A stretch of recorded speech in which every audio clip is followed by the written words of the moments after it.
श्री राधे राधे। आपका सभी का स्वागत है अपने यूट्यूब चैनल में। हार्दिक स्वागत है। हर बार की तरह इस बार भी हम लेकर आए हैं एक खास विषय जो जुड़ा है वैशाख मास की मोहिनी एकादशी से। यह वह पावन तिथि है जिसमें भगवान विष्णु ने मोहिनी रूप धारण करके धर्म की रक्षा की थी। आज के विशेष मोहिनी एकादशी के व्रत में सभी जुड़ी महत्वपूर्ण बात के लिए व्रत किस दिन रखा जाएगा, इसकी सटीक तिथि क्या होगी, दशमी कब पड़ेगी, एकादशी किस दिन है, द्वादशी का पालन कब करना चाहिए और सबसे ज़रूरी बात, इस दिन पूजा कैसे करनी चाहिए और भगवान को क्या अर्पित करना चाहिए। हर एक एकादशी की तरह मोहिनी एकादशी का भी एक विशेष महत्व है जिसकी विधि, फल और प्रभाव अलग है। माना जाता है कि इस दिन यदि किसी विशेषकर गौ माता को हरा चारा गुड़ खिलाया जाए तो व्यक्ति को करोड़ों गुना व्रत फल प्राप्त होता है। मोहिनी एकादशी के दिन गौ सेवा से आपको हर एकादशी में कुछ विशेष बातें होती है जो कि अतिरिक्त रूप से करनी चाहिए ताकि उसका पूर्ण फल प्राप्त हो सके। मोहिनी एकादशी की एक खास बात यह है, ये आपके दुखों को दूर करने वाली मानी जाती है। क्या आप जानते हैं मोहिनी एकादशी कब आई थी और उस दिन क्या हुआ था? ये वैशाख के अंतिम 5 दिनों में आती है जो कि बहुत ही महत्वपूर्ण मानी जाती है। ये वही समय था जब समुद्र मंथन हुआ था।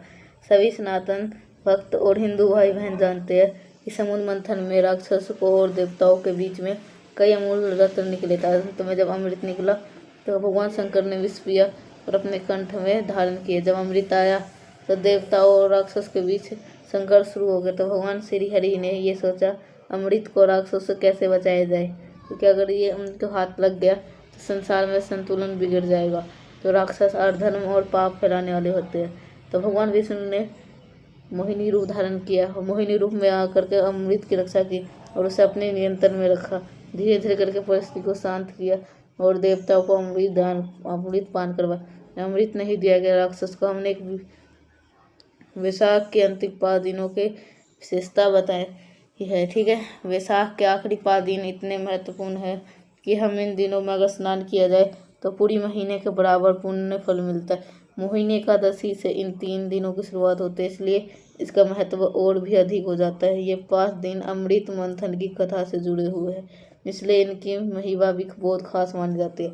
इस प्रकार जानकारी बहुत ही महत्वपूर्ण है जो कि हम इस वीडियो में हम आपको बताने जा रहे हैं। उम्मीद है आप वीडियो को अंत तक जरूर देखेंगे ताकि एकादशी व्रत की सारी जानकारी ठीक से समझ सके। ये व्रत कोई सामान्य उपवास नहीं है, बस कि ये खास उपाय है। ठीक है, इसको अच्छी तरह कोई एक दिन भूखा ही रह लेना एकादशी का व्रत नहीं माना जाता। असली एकादशी का व्रत के लिए 3 दिन का नियम होता है जिसका पालन शास्त्रों में के अनुसार करना चाहिए। आपको हम हर ज्ञान देते हैं और पूरी तीनों जानकारी देना, क्या करना है, क्या नहीं करना है, क्या खा सकते हैं, क्या नहीं, और कौन कौन सी नियमों का पालन जरूरी होता है। जानकारी शुरू करने से पहले आप सबसे निवेदन है, अगर आपको वीडियो थोड़ा सा भी अच्छा लगे तो इसे लाइक जरूर कर दीजिए और चैनल को सब्सक्राइब भी जरूर कर दीजिए। ये जानकारी पूरी तरह से शास्त्रों पर आधारित है जो कि शायद आपको अन्य जगहों पर आसानी से ना मिले। तो मेरी जानकारी के अनुसार कोई और चैनल ऐसा नहीं जो पुरानों और धर्म ग्रंथों की कोई इतनी गहराई से बात करता होगा। तो अगर प्रभु की किसी की व्यक्ति सही दिशा मिलते है, वो लाभ उठाता है, तो ये सबसे बड़ा पुण्य होता है। इसलिए इस वीडियो को ज़्यादा से ज़्यादा लोगों तक पहुँचाए ताकि वह भी इस वीडियो का लाभ ले सके। जब भी ये जानकारी के आधार पर व्रत और पूजा करेंगे तो उन्हें पूर्ण फल मिलेगा और उसका कोई कुछ पुण्य आपको भी मिलेगा। वह आपने जानकारी किसी को धर्म के मार्ग के चलने की प्रेरणा बहुत ही बड़ा पुण्य का कारण है। इससे भगवान श्री हरि विष्णु भी प्रसन्न होते हैं। इसलिए आप इस वीडियो को अधिक से अधिक साझा करें, अधिक लोगों तक जरूर पहुंचाएं। अगर आप भी चाहते हैं कि आपका व्रत सफल हो तो आप कमेंट बॉक्स में ओम नारायण नमः जरूर लिखें। ये वैशाख की एकादशी के बहुत अमूल मंत्र है। जितना अमूल मंत्र जपेंगे लिखेंगे उतना ही अधिक कल्याण होगा और एकादशी के दिन इसका प्रभाव कई ज़्यादा गुना बढ़ जाता है। ठीक है, तो हम हर दर्शन को विशेष रूप से मोहिनी एकादशी जैसे पर्वों को समर्पित करते हैं। ये वैशाख महीने की दूसरी एकादशी होती है। मोहिनी एकादशी के दिन भगवान श्री हरि ने मोहिनी रूप धारण कर अमृत कलश की रक्षा की और बाद में देवताओं को उसका सेवन करवाया। उन्होंने राक्षस को उस अमृत से दूर रखा। उन 5 दिनों की जानकारी हम वेदों और पुराने को हर दिन क्या होता है उसका विवरण भी हम इस वीडियो के अंदर देंगे। हम वीडियो का लिंक डिस्क्रिप्शन में साझा करेंगे, इस कृपया, ठीक है। तो आप वैशाख के अंतिम 5 दिनों के लाभ और महत्व की गहराई की कि हम सारे वीडियो बना देंगे, ठीक है। तो आप वो सभी लोग देख सकते हैं। आगे हम विस्तार से बता देते हैं मोहिनी एकादशी के दिन कौन कौन से कर्म करना चाहिए और किस विधि से आपको ये व्रत पूरा करना है, उसकी जानकारी हम भी देंगे। विजयदशमी तिथि से इस व्रत का अनुष्ठान शुरू हो जाता है। दिन से आपको कुछ चीज़ों का त्याग करना जरूरी होता है। सबसे पहले बात आती है खाने पीने की। इस व्रत में कुछ खास चीज़ें नहीं खानी चाहिए। दशमी को ही भोजन सीमित, खासकर आपको काली उड़द की दाल, मशरूम, हरी सब्जियां, चने का साग और शहद का सेवन नहीं करना चाहिए। साथ ही साथ मांस और मदिरा की पार मुर्द ये चीज़ें तो सभी व्रतों में नहीं लेनी चाहिए। लेकिन बहुत सारे लोग ऐसे होते हैं जो नॉनवेज खाते हैं, ना मांसाहारी होते हैं, फिर भी एकादशी का व्रत रखते हैं। तो ध्यान रखें, एकादशी के व्रत का असर तभी होता है जब आप दशमी से ही इन सभी चीज़ का त्याग कर दें। केवल एकादशी को ही उपवास करना ही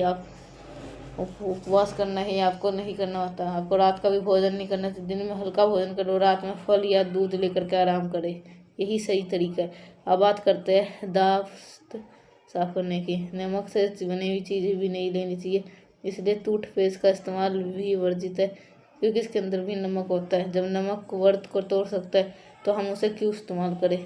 आप कहेंगे तो मंजन कैसे करें। दातुन भी नहीं कर सकते, क्योंकि एकादशी के दिन किसी पेड़ को तोड़ना भी दोष माना जाता है। ऐसे में क्या करें, तो उसका आसान उपाय ये है, आप एक दिन पहले रात में ही अच्छी तरह से दांत साफ करें, ताकि एकादशी के दिन मुंह पूरी तरह से साफ रहे। एकादशी के दिन केवल सादा पानी लेकर कुल्ला करें, इससे भी मुंह की शुद्धता बनी रहेगी।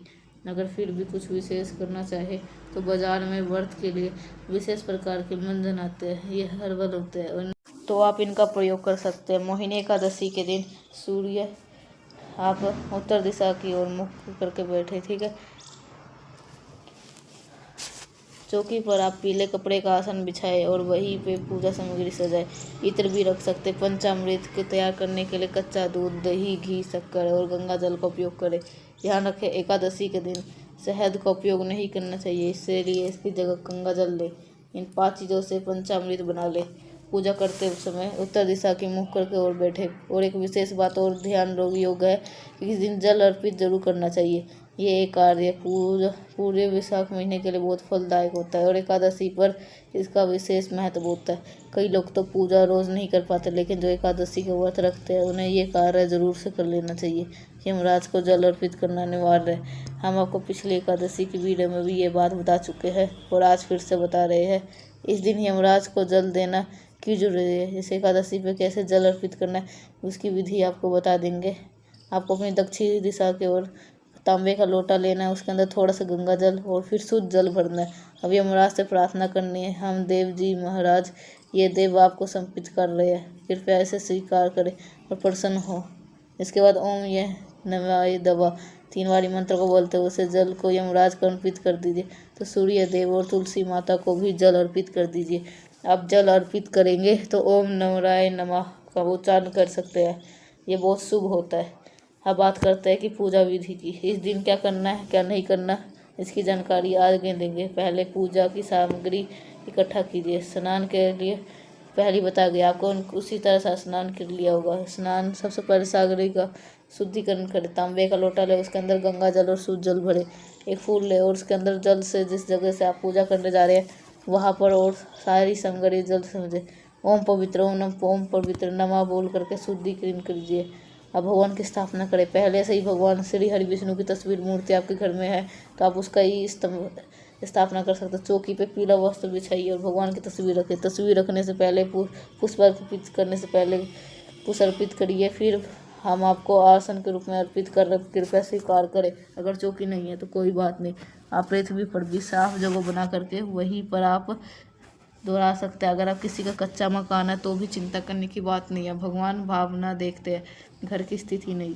आप ज़मीन को गोबर में या मिट्टी से लीप ले, वहाँ पर आप पुष्प अर्पित करें और भगवान की तस्वीर को रख करके पूजन करें। भगवान की तस्वीर दाएं ओर में जल लेकर के पहले हाथ धो ले, फिर स्थापना इस तरह पूरी होती है। हम पूजन में आगे बढ़ेंगे। अपने दाएं हाथ में चम्मच से थोड़ा जल लीजिए तांबे के लोटे में 1 चम्मच जल निकाल करके हाथ धो लीजिए। हाथ धोने के बाद 3 बार हर बार एक एक मंत्र बोलते हुए 1 चम्मच जल पीना है। जैसे ओम मावाय नमः, फिर ओम केशवाय नमः के पीजिए और फिर एक ओम नारायण नमः कीजिए।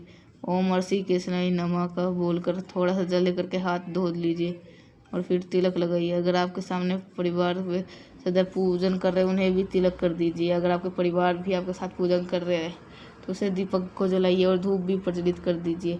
अब संकल्प लेने की, इसे दाएं हाथ में लीजिए, साथ ही 1 रुपये का सिक्का रखें और चाहे तो कुछ पुष्प भी रख सकते हैं। अब अपना नाम और गोत्र जिस स्थान पे है उसका मकान नंबर, क्षेत्र का नाम और शहर का नाम बोलिए।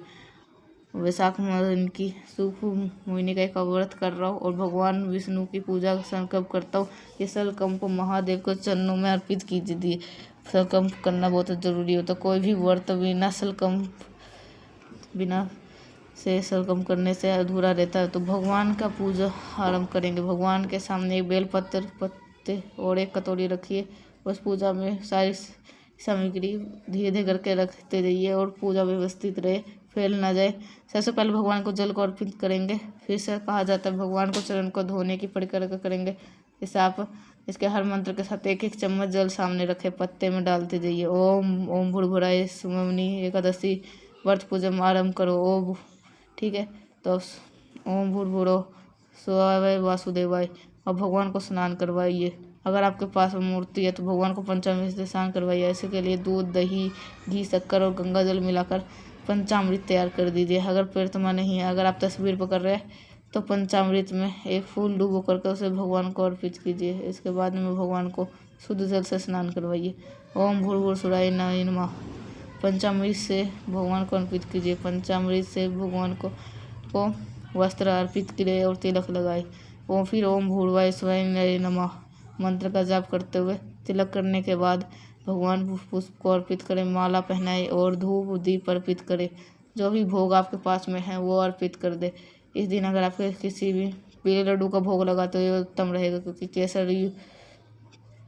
केसर युक्त को जो लड्डू है बहुत ही ज़्यादा माना जाता है। ठीक है, तो आप सभी को, तो आपको ये उत्तम रहेगा। ठीक है, क्योंकि केसर युक्त बूंदी के लड्डू बहुत ही शुभ माने जाते हैं। ओम भूमरेशा श्री नारायण नमः का जाप करते हुए भगवान को पान का पत्ता अर्पित करें, जिससे आपको 2 इलायची और 1 सुपारी रखे। ये तांबूल रूप में अर्पित करें। ओम भूम सनाई ऋषि नारायण नमः का नमस्कार करें और निवेदन करें, प्रभु हमारे एकादशी व्रत को हम सफलता से कर सके, इसके लिए हमें शक्ति प्रदान करें। पूजन के बाद एकादशी कथा सुने या विष्णु सहित का पाठ करें। एकादशी कथा विष्णु सहित के नाम अपने, अगर आप चैनल पर नए हैं तो चैनल को जरूर सब्सक्राइब कर ले, ताकि आपको समय पर सही जानकारी मिल सके। ये चैनल तो आपको ज़्यादा सही जानकारी दी जाएगी कोई की, तो आप सभी को ये उपाय ज़रूर कर सकते हैं सही। और आप सभी को ज़रूर सही, आपको चैनल को जरूर सब्सक्राइब करो, बेल आइकन जरूर दबाए आपको, ताकि हमारी वीडियो आपके पास ज़रूर से पहुंच पाए। और नारायण कवच भी सुने हैं, जिसके लिए आप ज़रूर सुनिएगा। प्रमुख रूप से ब्रह्मचर्य का पालन करना है। किसी के प्रति द्वेष नफरत न रखे। घर में भगवान की स्थापना शांति और सौहार्द के साथ रखे। समय का सही उपयोग करें और संभव हो तो कीर्तन करें। रात्रियों को जागरण करें। अगले दिन पारण के लिए सूर्य उदय से पहले उठ करके तैयार हो जाइए। पारण से संबंधित विशेष जानकारी हम आपको एक अलग वीडियो में देंगे। अब बात कर लेते हैं यमराज को जल अर्पित करने की। ये एक महत्वपूर्ण कार्य है। दक्षिण दिशा के ओर मुख करके ओम येनाय देवाय नमः का मंत्र बोलते 1 लोटा जल यमराज को अर्पित करें। व्रत के समय और पूजन मुहूर्त की। एकादशी की 7 मई को सुबह 10:19 से शुरू होगी और 8 मई को दोपहर 12:19 पे समाप्त होगी। इसलिए 8 मई को व्रत करना सबसे ज़्यादा उत्तम रहेगा। 9 मई को आप एकादशी का पालन कर सकते हैं। पूजन का सही समय सूर्य उदय से लेकर के 11 बजे तक रहेगा। अगर आपको इस समय में पूजन करना मुश्किल हो तो 12 बजे से लेकर के 2 बजे तक भी पूजन किया जा सकता है। व्रत का पालन और दान भी उसी दिन किया जा सकता है। व्रत वाली एकादशी के दिन भगवान विष्णु और माता लक्ष्मी की विधि पूर्वक पूजा करें और उसी के साथ गौ माता की भी पूजा अवश्य करनी चाहिए। एकादशी की पूजा के लिए जो भोग बनाया गया है उसमें से 2 पूड़ियाँ गौ माता को अवश्य ही खिला दे। तो अब मिलते हैं हम सभी लोग नेक्स्ट उपाय के साथ। और अगर आपको ये सारे उपाय अच्छे लगे तो लाइक करिएगा। तो मिलते हैं नेक्स्ट बार, तब तक के लिए आप सभी को श्री राधे राधे।